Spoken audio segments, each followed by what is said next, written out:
لن تزولا قدم ابن آدم، حضور نے خبر دی ہے ابن آدم کے قدم ہل نہیں سکیں گے. جیسے مجرم کھڑا ہوتا ہے کٹہرے کے اندر، اس کٹہرے میں سے ہل نہیں سکو گے حتی یسأل عن خمس، جب تک کہ 5 چیزوں کا حساب نہ لے لیا جائے. وہ 5 چیزیں کیا ہیں؟ کان کھول کر سنیے. عن عمرہ فیما افناہ، عمر کا حساب دو. یہ 80 برس اور 70 برس ہم نے تمہیں دنیا میں دیے، کہاں ضائع کیے؟ وعن شبابہ فیما ابلاہ، اور خاص طور پر جوانی کا دور، امنگوں کے دن، ولولے ہوتے ہیں، قوت ہوتی ہے، توانائی ہوتی ہے، آدمی چلتے ہوئے زمین پر پاؤں مارتا ہے، قوت جو ہے وہ اپنا اظہار چاہتی ہے. یہ جوانی کہاں گلائی؟ حساب دو، ایک ایک لمحے کا حساب دو. وَعَن مَالِهِ مِنْ أَيْنَ اكْتَسَبَهُ وَفِيمَا أَنْفَقَهُ، ایک ایک پائی کا حساب دو. مال کا کہاں سے کمایا تھا، حلال سے کہ حرام سے، اور کہاں خرچ کیا تھا، گل چھروں میں، عیاشیوں میں، یا نیکی کے کاموں میں، ادائے حقوق میں، اللہ کے دین کے لیے. 4 سوال ہو گئے. 2 زندگی کے بارے میں، ایک زندگی پوری بحیثیت مجموعی کہاں کس کام میں لگائی، اور خاص طور پر شباب کا دور کہاں لگایا. 2 سوال مال کے بارے میں، کمایا کہاں سے، حلال سے کہ حرام سے، جائز سے کہ ناجائز سے، خرچ کہاں کیا. اور آخری سوال وعما عمل فیما علم، جو علم حاصل کیا تھا اس میں عمل کتنا کیا. علم کے انبار لگاتے چلے گئے اور عمل کے آغاز کی بھی نوبت نہ آئی. یہ علم جو ہے یہ اس روز سب سے بڑا وبال بن جائے گا انسان. اتنا علم اور عمل کچھ نہیں، بجائے کہ کریڈٹ کا ذریعہ بنے یہ الٹا ڈیبٹ کا کھاتا بن جائے گا.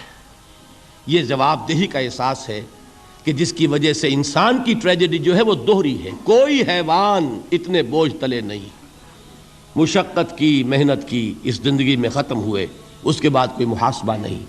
اس کو بھی غالب نے خوب کہا ہے کہ اب تو گھبرا کے یہ کہتے ہیں کہ مر جائیں گے، اور مر کے بھی چین نہ پایا تو کدھر جائیں گے.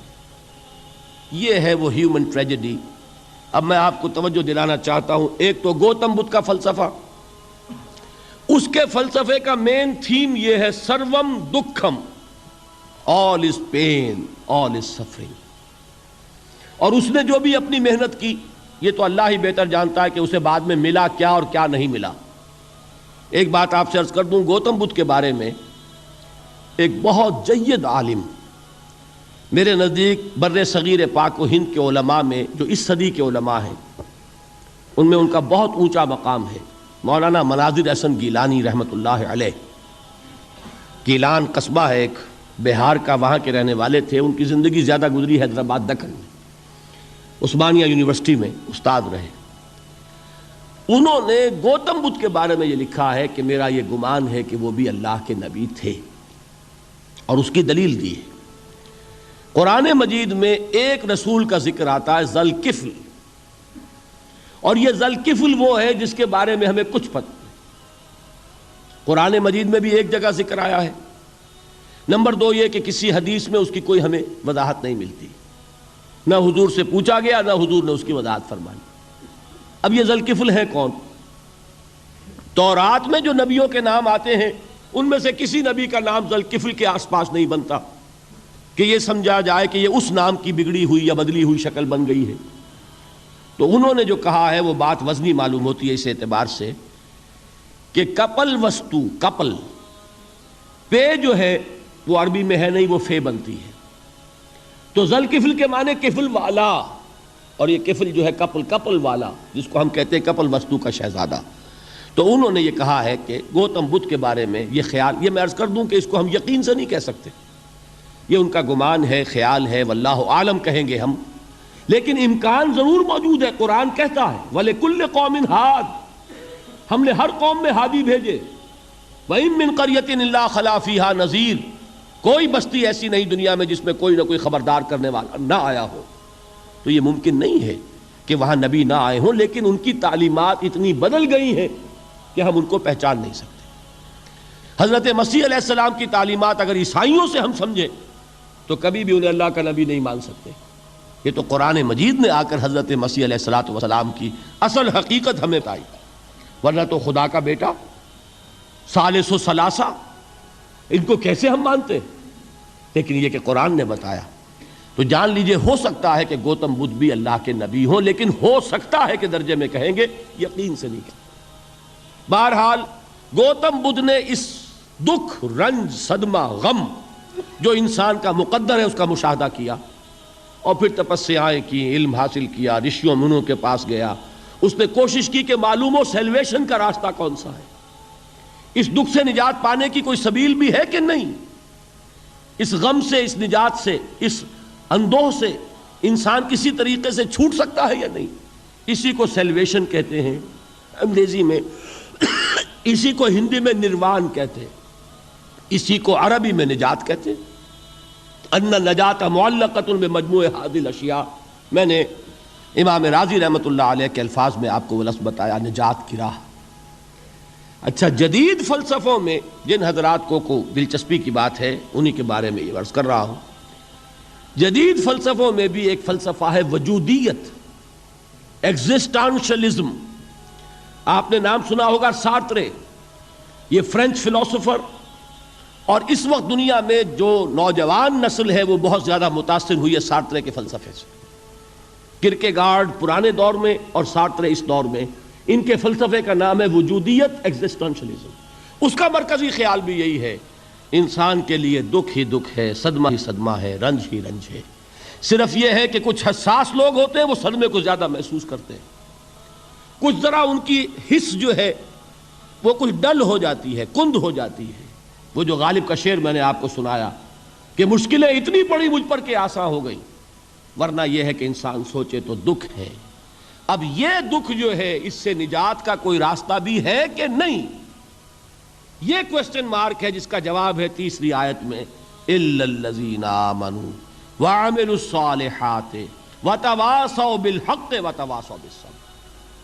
جو ایک نا امیدی کی کیفیت طاری ہوتی ہے، والعصر ان الانسان لفی خسر، زمانے کی قسم ہے تمام انسان برباد ہونے والے ہیں، تباہی میں ہیں، گھاٹے میں ہیں، ٹوٹے میں ہیں۔ اس سے جو ایک مایوس کن صورتحال سامنے آتی ہے، اس مایوسی سے نجات دلانے والی آیت ہے تیسری آیت۔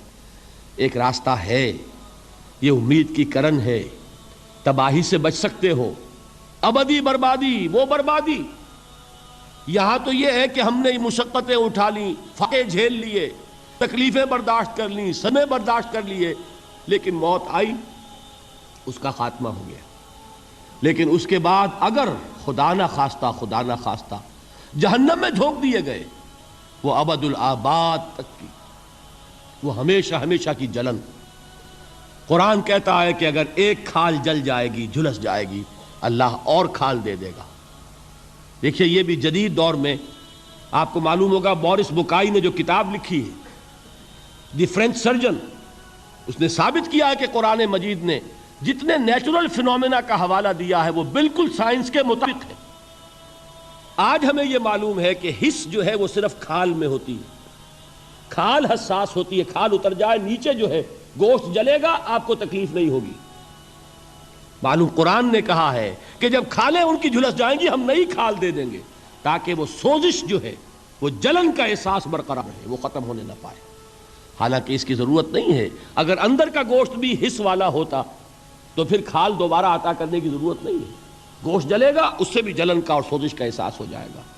لیکن قرآن کہتا ہے کہ نہیں، کلما نضجت جلودہم بدلنا لہم جلودا غیرہا، جب ان کی کھالیں جھلس جائیں گی، جل جائیں گی، ہم ان کی کھالیں بدل دیں گے تاکہ وہ سوزش برقرار رہے۔ ثم لا يموت فیہا ولا یحیا، پھر نہ وہ اس میں جی سکے گا نہ مر سکے گا، نہ زندوں میں ہوگا نہ مردوں میں ہوگا۔ موت کو پکارے گا، کاش کہ موت آ جائے جو مجھے اس مشقت سے اور مشکل سے چھٹکارا دلا دے۔ وہ موت جس سے اس وقت ہم بھاگتے ہیں، اگر خدا نہ خواستہ اس جہنم میں جھونکے گئے تو پھر موت کو پکاریں گے اور موت نہیں آئے گی۔ اس عذاب سے، اس ابدی ناکامی سے، اس خسران سے، اس ابدی ہلاکت سے بچنے کا کوئی راستہ ہے؟ وہ جو میدان حشر میں پکاریں گے لوگ، این المفر، کوئی جائے فرار ہے، کوئی جائے پناہ ہے؟ وہ جائے فرار، وہ جائے پناہ اس دنیا میں اللہ نے ہمیں عطا فرمائی، اسی کا نام صراط مستقیم ہے۔ الا الذین آمنوا وعملوا الصالحات وتواصوا بالحق وتواصوا بالصبر، ایک راستہ ہے